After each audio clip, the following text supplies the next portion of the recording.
Hello, नमस्कार साथियों। जय हिंदी, जय भारत, वंदे मातरम। एक बार फिर स्वागत है आपके favourite YouTube channel all India job मित्र पॉइंटू के यूट्यूब चैनल के ऊपर।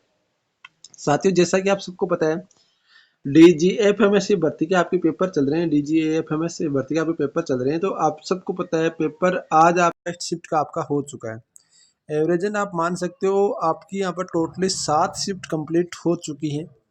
7 शिफ्ट का क्या एनालाइस रहा है वो मैं आपको अपडेट दे रहा हूँ। देखो दोस्तों, मैं आपको एनालाइस देता हूँ फर्स्ट शिफ्ट और लास्ट के दिन, मतलब यदि आपको पर डे अपडेट दे रहा हूँ। 2 दिन आपके पेपर स्टार्ट हुए हैं, जिसमें फर्स्ट शिफ्ट का मैंने वीडियो बनाया था और लास्ट शिफ्ट, तो टोटली 7 शिफ्ट का आपका पेपर हो चुका है। 7 शिफ्ट का क्या एनालिसिस रहा है वो मैं आपको बता रहा हूँ, क्योंकि दोस्तों बता दूँ आपको, मैंने हर एक दिन मॉर्निंग के अंदर फर्स्ट शिफ्ट होने के बाद वो वीडियो बनाता हूँ और आपका सेकंड में वीडियो बनाता हूँ लास्ट में। जिस दिन आपका मतलब आज शाम को पेपर पूरे हो जाएंगे तो आज शाम को पेपर बना दूंगा।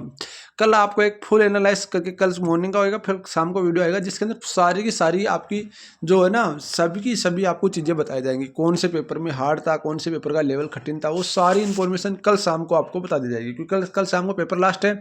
कल शाम को आपको पूरी अपडेट दे दी जाएगी। बात करते आज के पेपर, फर्स्ट पेपर की। देखो, आज का पेपर, आपका फर्स्ट पेपर कोई ऐसा नहीं ज़्यादा डिफरेंट देखने को नहीं मिला, बस केवल एक ही डिफरेंट देखने को मिला। वो मिला मैथ के अंदर। मैथ के अंदर आपके जो है वो आपके यहाँ पर आयत और आपके वर्ग से ज़्यादा क्वेश्चन आ गए, मतलब आपके, और एक दो त्रिकोणमितीय क्वेश्चन डाल दिए। मतलब मैथ को थोड़ा सा यहाँ पर मॉडरेट यहाँ पर कर दिया गया है। मतलब पेपर चेंज हो रहा है, ऐसी बात नहीं है कि पेपर एक समान आपका आ रहा है, ऐसी कोई बात नहीं है। पेपर चेंज हो रहा है, बल्कि बता दो आपको टॉपिक वही है। टॉपिक मैंने आपको पहले ही बोले थे, मैथ में भी वही टॉपिक से पर्सन आ रहे हैं, बस एक दो पर्सन देखो चेंज होते रहते हैं, ये तो चेंज होएंगे। ऐसे थोड़ी है कि आपको सेम टॉपिक से पर्सन देंगे, वो तो नहीं हो सकता ना। सेम पर्सन देंगे वो तो नहीं हो सकता, टॉपिक तो वही रहते हैं। बात करता हूँ मैथ के अंदर की, बात कर लेते हैं। सबसे पहले हमें सबसे कठिन जो सब्जेक्ट लगता है वो लगता है इंग्लिश। तो इंग्लिश की हम बात कर लेते हैं। इंग्लिश की बात करूँ उससे पहले एक मेरी छोटी सी रिक्वेस्ट है, यदि आप भी डीजीएफ में स्टूडेंट हो तो आपसे रिक्वेस्ट है कि आप वीडियो को लाइक और चैनल को सब्सक्राइब जरूर करेंगे, ताकि मुझे भी मोटिवेशन मिले और कुछ आपके लिए और बेहतर करने की कोशिश कर सकूँ। सबसे पहले बात कर लेते हैं आज के फर्स्ट पेपर के अंदर जो आपका सीक्वेंस, जो मैं आपको शुरू से बोलता रहा हूँ, फर्स्ट पेपर जिस दिन हुआ था कि सीक्वेंस से क्वेश्चन आ रहे हैं। ऐसा कोई सुनिए कि सीक्वेंस से क्वेश्चन नहीं आ रहे हैं। तो सीक्वेंस से क्वेश्चन आ रहे हैं, तो सीक्वेंस को आप थोड़ा सा ध्यान से देखिए। एक्टिव वॉइस पैसिव वॉइस से क्वेश्चन आ रहे हैं, एक्टिव वॉइस पैसिव वॉइस आ रहा है। डायरेक्ट इनडायरेक्ट से क्वेश्चन आ रहे हैं, डायरेक्ट इनडायरेक्ट से क्वेश्चन आ रहे हैं। इसके अलावा तो आपको यहाँ पर प्रीपोजिशन और प्रोनाउन से क्वेश्चन आ रहे हैं, प्रीपोजिशन और प्रोनाउन। और आपका एक आपका टॉपिक है वो आपका ट्रांसलेशंस, यानी ट्रांसलेशन से क्वेश्चन आ रहे हैं। ट्रांसलेशन हिंदी टू इंग्लिश आपको वर्ब वाइज आपको ट्रांसलेशन करना, तो वो ट्रांसलेशन से क्वेश्चन आपके आ रहे हैं। तो ये क्वेश्चन इंग्लिश के पूछे जा रहे हैं। और इसके अलावा तो आपको इंग्लिश का एक पैसेज तो आ रहा है जिसमें 5 क्वेश्चन आपको पूछे जा रहे हैं। तो 20 क्वेश्चन अदर से, 5 क्वेश्चन आपके पैसेज से पूछे जा रहे हैं। तो ये तो आपका डाउट क्लियर हो गया सभी बच्चों का, तो ये तो बताने की मुझे जरूरत है नहीं। अब बात कर लेते हैं सेकंड जो हमारा सब्जेक्ट लगता है वो लगता है आपका यहाँ पर मैथ हार्ड। तो मैथ के बता दूँ, नंबर सिस्टम से आपके क्वेश्चन आ रहे हैं। नंबर सिस्टम से आज भी आपका क्वेश्चन आया और कल भी आपके सारे परसों भी आए थे। नंबर सिस्टम से क्वेश्चन आ रहे हैं। प्रतिशत ब्याज, साधारण ब्याज, अनुपात, समत्व, साझा कार्य, समय, दूरी, इन सब से आपके क्वेश्चन आ रहे हैं। तो ये मैं इंग्लिश में बोलूँगा, एक एक बार बार बोलूँगा तो भी कोई बात है, और साथ में बोल दिया तो भी कोई बात है। मतलब आपको नॉर्मली बेसिक चीज़ें आपको यहाँ पर कंडक्ट करनी है, और बेसिक चीज़ों को यहाँ पर यदि आप बेसिक चीज़ें क्लियर करके जाओगे तो आपका 100% यहाँ पर पेपर अच्छा होने वाला है। बात करता हूँ मैथ हो गया, इंग्लिश हो गया, बात करता हूँ रीजनिंग की।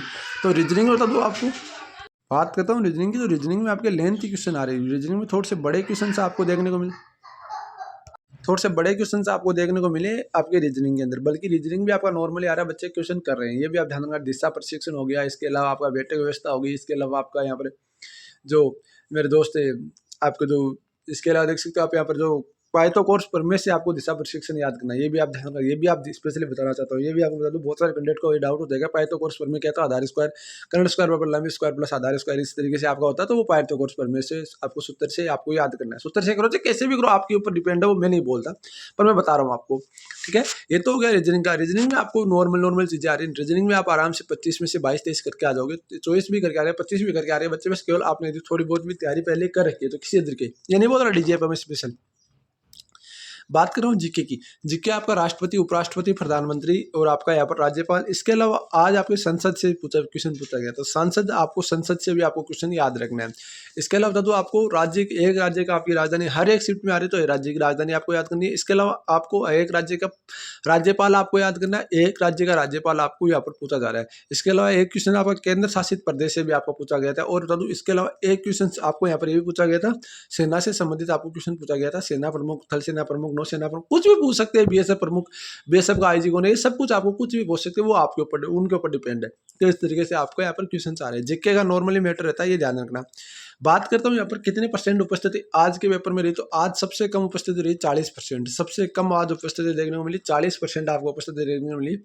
लगभग 222-23 के बच्चों के लगभग थे, तो 222-23 के बच्चों में से 82 बच्चों ने यहाँ पर आपकी प्रेजेंटेशन थी। एक सेंटर के बता रहा हूँ जो आपका दिल्ली के अंदर था, ठीक है। तो टोटली यहाँ पे 82 बच्चों की आपको प्रेजेंटेशन थी, ये ध्यान रखना। तो एवरेजन 40% बच्चों की आपकी प्रेजेंटेशन थी, तो ये चीज़ आपको बता दूँ। अब रही बात आपकी आगे की कि हमें एग्जाम देने जाना चाहिए नहीं जाना चाहिए। देखो एग्जाम देने जाओ, एग्जाम देने से आदमी का मानसिक विकास होता है। और आपको बता दूं जो क्वेश्चंस आप गलत करके आते हो ना, वो कभी आपके आगे गलत नहीं होते, ठीक है। इस तरीके से आप ध्यान रखना, ये आपको ध्यान रखना। एग्जाम देने जाना है, कोई इश्यू नहीं है कि एग्जाम देने न जाऊँ, ठीक है। एग्जाम देने जाओ आराम से, कोई दिक्कत वाली बात नहीं है। रही बात अब आपके आगे की किस तरीके से, देखो आपका आंसर की है ना वो बहुत जल्द जारी होगी, जहाँ तक मुझे अनुमान है। आंसर की है ना वो लगभग 6 तारीख को, कल आपकी एग्जाम खत्म हो जाएगी, और कल नहीं तो आपका 9 तारीख के लगभग आपकी आंसर की आएगी। जैसे आंसर की आएगी सबसे पहले आपको अपडेट देने का काम करेगा ऑल इंडिया जॉब में 0.2। तो प्लीज़ आप आंसर की से संबंधित हर एक अपडेट, हर एक जानकारी आपको मिलती रहेगी। रही बात की पेपर के एनालाइज के, अब तक की कट ऑफ की देखो 70 से 72% आपकी कट ऑफ जा सकती है, ध्यान रखना। जनरल कैटेगरी में बता रहा हूँ 70 से 72% वाले बच्चे स्पेशली ध्यान रखना। बाकी मैं अपडेट कर दूंगा, कोई यदि इसके अकॉर्डिंग कोई अपडेट आती है तो मेरे को। बहुत सारे कमेंट कर रहे थे 90 जाएगी, अरे 90 कोई नहीं जाएगी, 90 बहुत होती है भाई साहब, 90 कट ऑफ बहुत होती है। 90 कट ऑफ जाएगी तो भाई साहब मैं बता दूँ आपको, सारे यूपीएससी वाले स्टूडेंट्स हो रहे जो 90 जाएंगे, कुछ नहीं जाएगा। 90 कहने की बातें, हवाई बातें पर ध्यान मत दो।